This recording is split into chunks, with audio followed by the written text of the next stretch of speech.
You probably think you're better than your CV. You're probably also considering your next move and believe that you can do better. But how to do this dreaded CV? I'm an executive headhunter with 20 years of experience recruiting senior managers and someone who has seen thousands of CVs. Yes, I said seen, not read. We recruiters spent 8 seconds on scanning CVs. Or is it 6 now?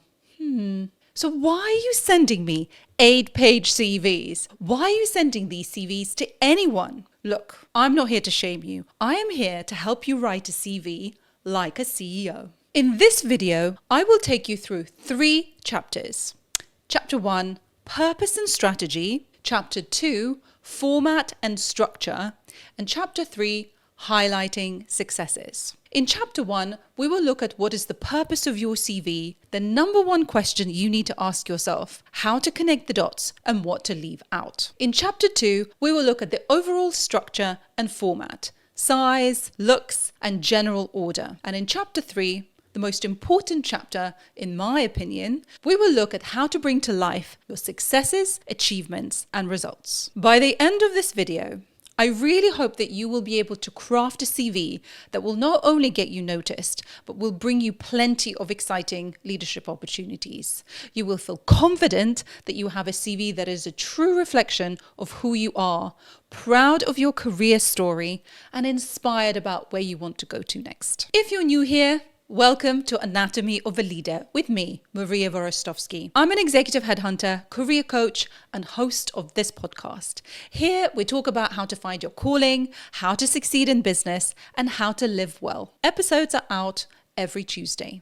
Don't forget to subscribe and follow the show wherever you're listening. Actually, this bit about heading over to YouTube, if you're listening on audio, I highly recommend for you to head over to YouTube, as I will be presenting some slides with examples of a CV that would be helpful for you to actually see and visualize. Also, I've done my makeup. So nice for you. And I'm recording against this branded pink background, so please don't let it go to waste. Grab a cup of tea and a pen and let's go. Chapter 1, Purpose and Strategy. In this chapter, I will talk to you about what is the purpose of your CV, what to focus on, and what to leave out. It sounds simple, but you have no idea how many senior executives and even CEOs don't know how to do a good CV. Sometimes it's because they never actually needed one, as they were introduced for opportunities through their personal network. But often it's because they haven't thought about how to position themselves. They haven't thought about themselves as the product. So what is the purpose of your CV? To list every single job and responsibility you've ever had? Absolutely not.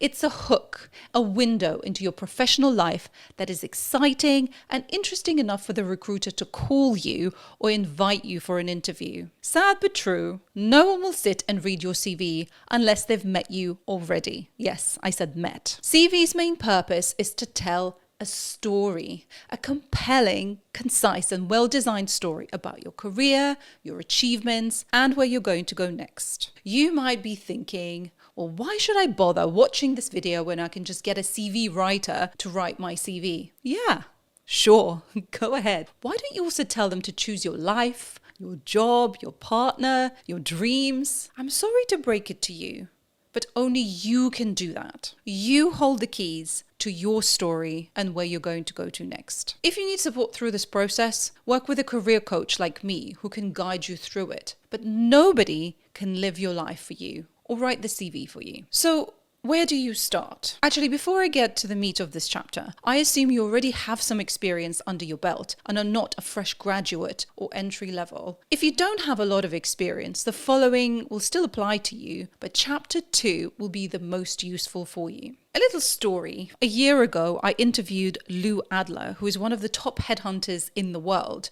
and he's written several books, including Hire with Your Head.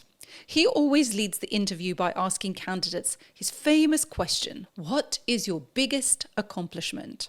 And there is something really important to this question because it really gets you to answer the most important thing is about what you feel proud of. So start with asking yourself that first and really take your time thinking about it. What is the one thing that you're proud of accomplishing? What did you achieve that other people haven't? Is this a career-defining moment for you? What did you do? How did you do it? Who helped you do it? Why is it important to you? What does it say about you? How will this success be replicated in the next role? How will this help the company you're applying for to achieve their objective? If you have written your CV already, I encourage you to read it again. Does it immediately point to this one accomplishment? If you glance at your CV, is it the first thing that you see? Is your eye immediately drawn to this one accomplishment? This should be the backbone of your CV, and all your roles should be leading up to this one moment and everything that's helped to achieve it. Now, connecting the dots. Have a look through each role and think through each move you've made. Why did you move from one role or company to another? Was it because you delivered the results and needed a fresh, exciting new challenge? Were you pushed? Were you fired? Was the team not in line with your values? Did you want to leave? Did you not deliver? I really encourage you to be very honest with yourself in this moment. At this point, no one is looking at your CV. This is just about being honest with yourself, because really understanding which environment,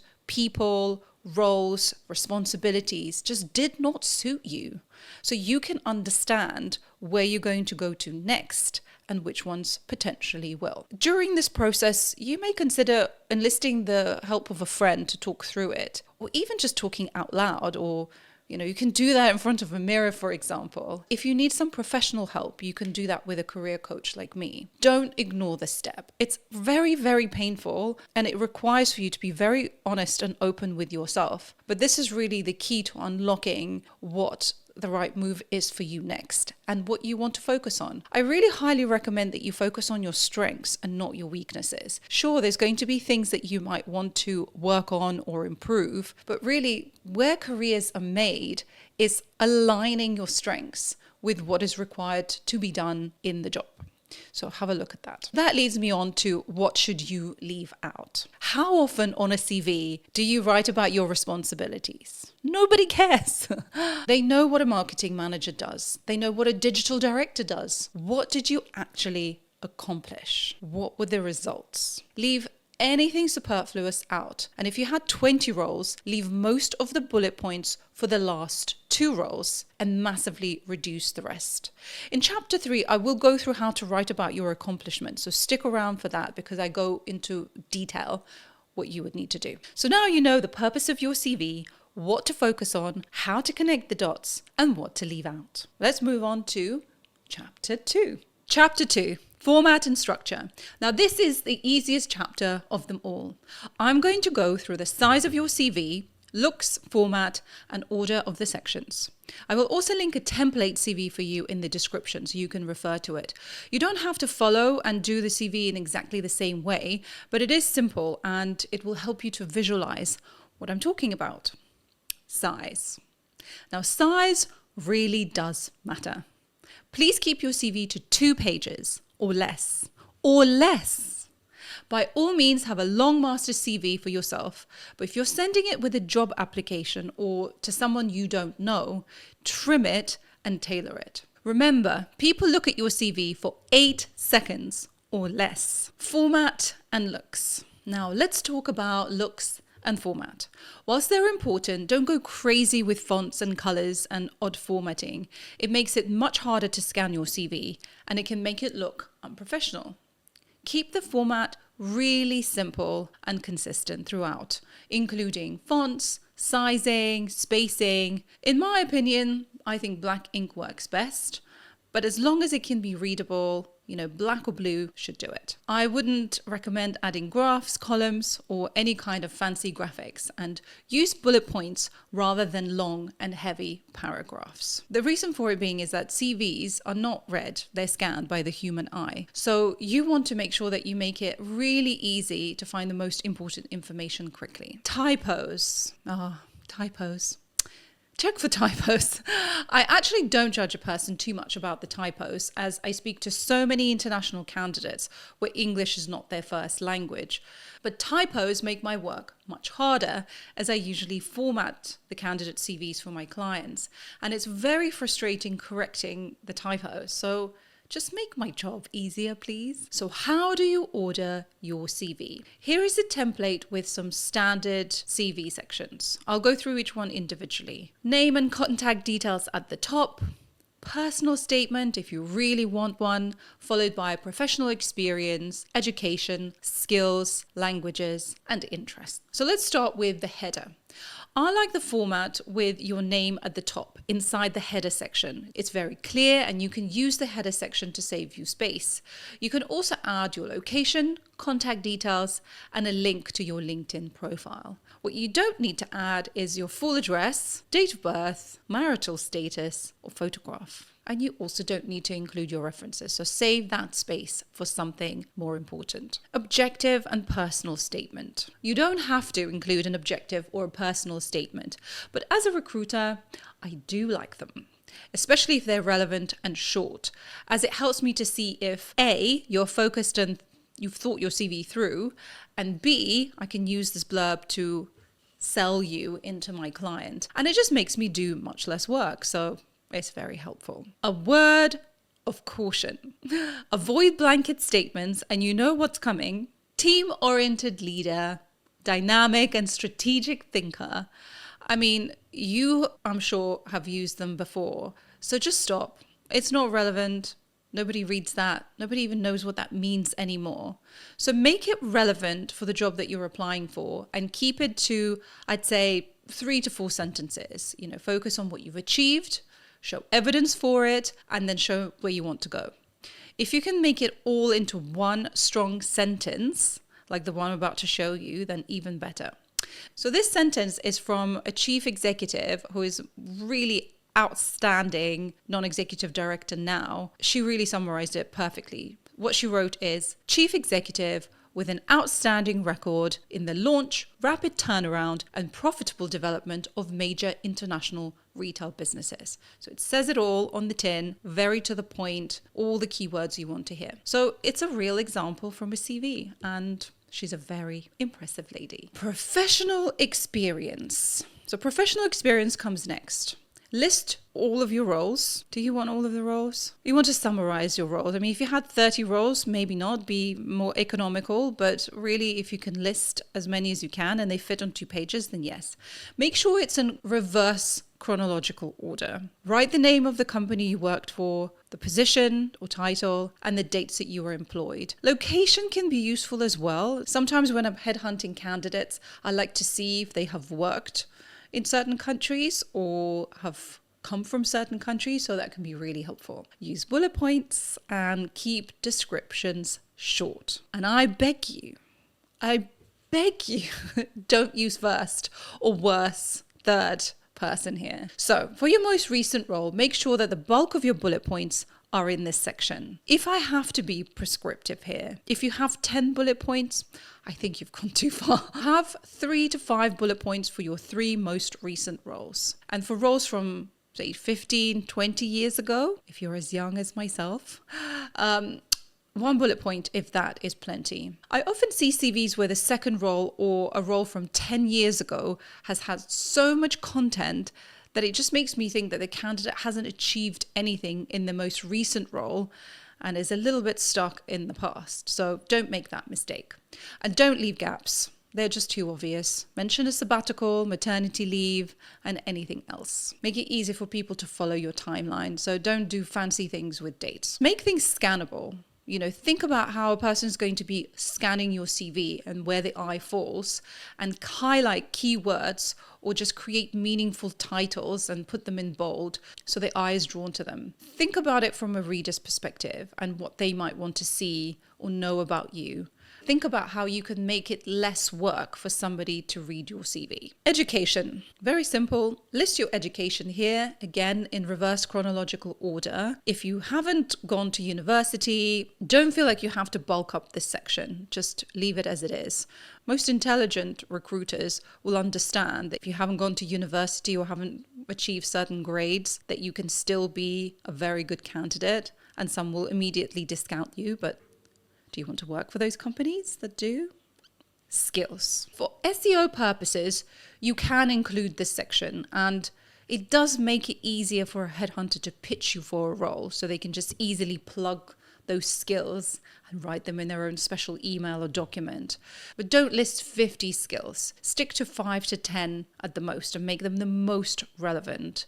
If you want your CV to be scannable by AI, make sure that you use the keywords that are used in the job description or on the company website of the company that you're applying for.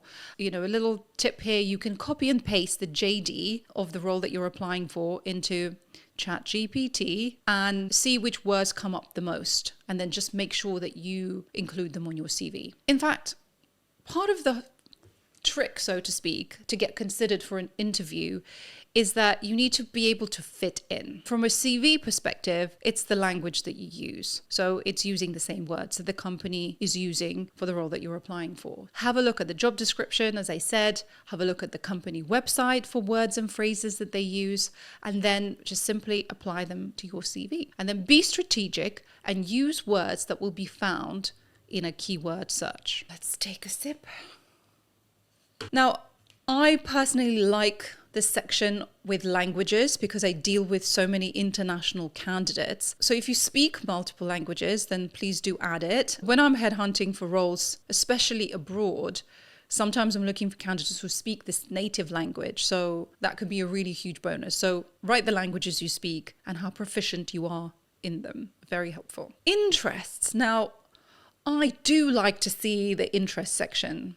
It's definitely not compulsory, but for me, it's actually one of the first things that I look at. Typically, I would look at a CV, I'd look at the name, the first role that the person has put down, so the latest role they're working on, and then I would flip over to the end of the CV, which is usually where the interest sections would be. I'm looking for a little bit of personality. I'm looking to understand what you're into. Sometimes a hobby or something that you were involved with when you were younger that you love to do can really be helpful for a role. For example, there was a candidate who I was headhunting, and she actually didn't have this on her CV as an interest, but she was really into horse riding when she was younger. And the role that I was working on was with an equestrian brand. And so that connection made it really key for the client because she understood it in a completely different way, and she was just very, very passionate about it. So the interest sections really gives a flavor of your personality. It could be even quirky. If you can't use, yellow and green fonts and add those graphs that you're really tempted to add, this is your place to shine. Just keep it to one sentence. Okay, keep it to 2 sentences maximum. Keep it short, sweet. Take your time with this. References. You don't need to add your references. Once you get a call or an interview, you can provide them, but save the space for something else. So, to summarize, we have reviewed how long the CV needs to be, what it should look like, what order the section should go in, and what should be in each section. Have you made the changes? Is it clear to you now what you need to do? Leave a comment on YouTube or even a review on Apple Podcasts if you've made the changes. And if you have any questions, then send them there as well, and I will answer them all. Now on to chapter 3. Chapter 3, highlighting successes. Now pay attention. This is the most important chapter of this entire video. Understanding how to talk about your successes, achievements, and results is what makes or breaks a CV. I don't say this lightly. This is the brains of your CV. Listing your responsibilities is fine for junior roles, but as you gain more experience, you need to highlight exactly what you have delivered, the outcome, the results of your work. I need to see the evidence. For each role, include achievements like what revenue you've generated, the costs you have saved, what process improvements you've made, and so on. Use data and comparisons or averages to provide context. Google recruiters have this fantastic framework, which I highly recommend that you apply to your CV. When discussing achievements, use this formula. Accomplished X as measured by Y by doing Z. For example, if you're applying for head of growth role, you can say accomplished a 50% increase in user subscriptions. Simple. You can add even more context by saying accomplished a 50% increase in user subscriptions as measured by monthly active users, MAUs, by launching targeted promotional campaigns and enhancing the user onboarding experience. Or achieved a 35% boost in website traffic as measured by Google Analytics by implementing a comprehensive SEO strategy and producing high-quality, engaging sports content. Of course, you don't need to say accomplished each time or as measured by. You can shorten it, but have this framework in your mind. You can rephrase it to grew website traffic by 35% by implementing a comprehensive SEO strategy and producing high quality, engaging sports content. For a chief marketing officer role, you can say delivered a 25% increase in annual revenue as measured by quarterly financial reports by implementing a data-driven marketing strategy that optimized customer acquisition and retention. Or achieved a 30% reduction in customer acquisition cost as measured by cost per acquisition reports by leveraging advanced analytics and refining targeted advertising efforts. What I want you to think about is focusing on the impact of your work. Think of data, metrics, examples in a very concise way rather than just very wordy descriptions. Keep in mind how these achievements are relevant for the role that you're applying for. How can this be replicated somewhere else? How will this help the company that you're applying for succeed? Everyone is selfish at the end of the day. They really want to understand how your experience is going to benefit them. Another tip is to start each bullet point with a verb, an action word, like accomplished. I know we've overused that a little bit here. Think of more precise words like delivered, designed, negotiated, developed. So it's very easy for the person reading your CV to understand it and for that to be the lead to the rest of the sentence. For leadership roles, highlight any accomplishments when it comes to growing or developing your team. Any results your team delivered as a result of your efforts. Use words like led, handled, coached, delegated. I've created a document for you with some ideas for action words and what you can replace them with, and I'll link it in the description for you. Actually, since you're there, let me know what is resonating with you so far in this video. Going back to the verbs, don't overuse your verbs. Get creative and get specific. For example, instead of saying developed, you can say built or launched or crafted. Instead of saying increased, you can say boosted, enhanced, or exceeded. You can use a thesaurus, ChatGPT, or even the job description of the role that you're applying for to get some ideas for the verbs that you need to be including. Pro tip. Keep a list of all of your achievements in a master CV and delete as appropriate for each role that you apply. This way you have everything you've accomplished, but you can tailor it specifically for each role and their requirements. If you take anything from this video, let it be to focus on your achievements and the results you have delivered. When applying for a role, think about how what you have done and delivered will be of value to them. What can you do for this business? How can you replicate your success in a brand new environment? Can you come up with a growth strategy and execute to the plan? Have you demonstrated you can do that? Write it down. Create your pitch, because at the end of the day, this is what your CV is. It's a short way to deliver this story. Think of your bullet points with a formula: accomplished X as measured by Y by doing Z. So, to summarize, we have created a strategy for your CV, we have built it one section at a time, and wrote down the exact measurable achievements that highlight your successes. Of course, there is absolutely more to you than your CV. It's still just a piece of paper. You're right. People don't hire CVs, they hire people. Some would even argue that CV is already old technology for landing you a job. But it is the process of writing it that gives you clarity about what you have achieved, where you've struggled, what type of environments or bosses didn't suit you, as well as the ones that did. It gives you clues about where you'd like to go to next. Look back at your achievements and your roles.